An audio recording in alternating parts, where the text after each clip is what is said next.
Hello, class of 2020. My name is Sam Lea, and I'm a recent graduate of Swan Valley High School in Saginaw, Michigan.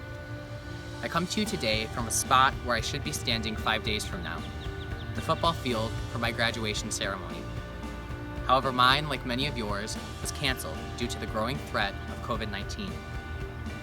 Earlier this year, before the virus began, I read a poem by Emily Dickinson, that poem being Because I Could Not Stop for Death. In this poem, the speaker is symbolically driven in a carriage past various events, something that represents their progression through life and the inevitability of their death. From this poem, I learned that our lives are not timers that slowly tick down until the ring of our death sounds, but rather, our lives are art, our lives are history, our lives are a song, and most importantly, our lives are a story. In elementary school, we were introduced to the 5-point plot structure, something that's the foundation of any story, even our own. The pillars of our own personal plot go in the following order. The exposition. The exposition of our collective story is no different from any other. We were introduced as characters. Our setting was established by our birth date, the location in which we live, and our home. Not only that, but the setting was also established by the social climate.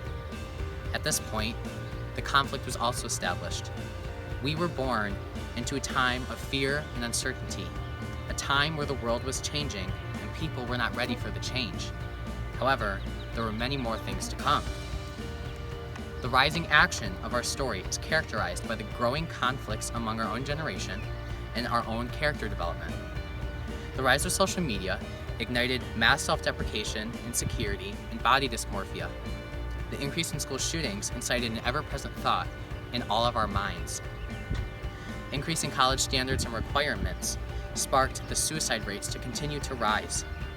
Hate crimes and brutality continue to increase, and a new era of American nationalism has arrived on our front porch. What's next? All right, a global pandemic. The climax. I was tempted to give COVID this title, but I realized it simply does not warrant this honor.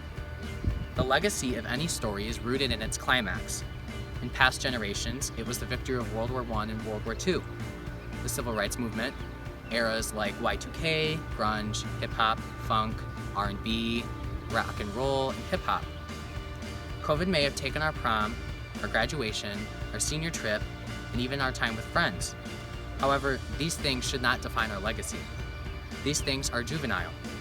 People in our generation have lost grandparents, parents, siblings, other family members, close friends, and some have even lost their own lives.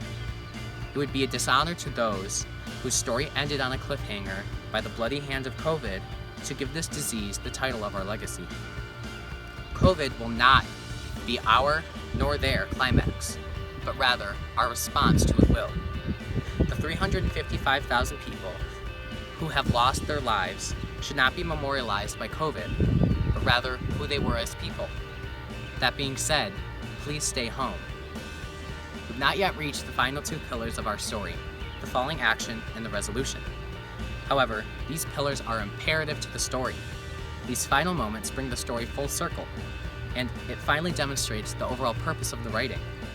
They highlight the theme of the story and provide the audience with a better understanding of the story as a whole. So, class of 2020, how will you be remembered? How will your story end? Will you be remembered by a time of grief or by a time of growth? I tell you, seniors, choose wisely. Thank you.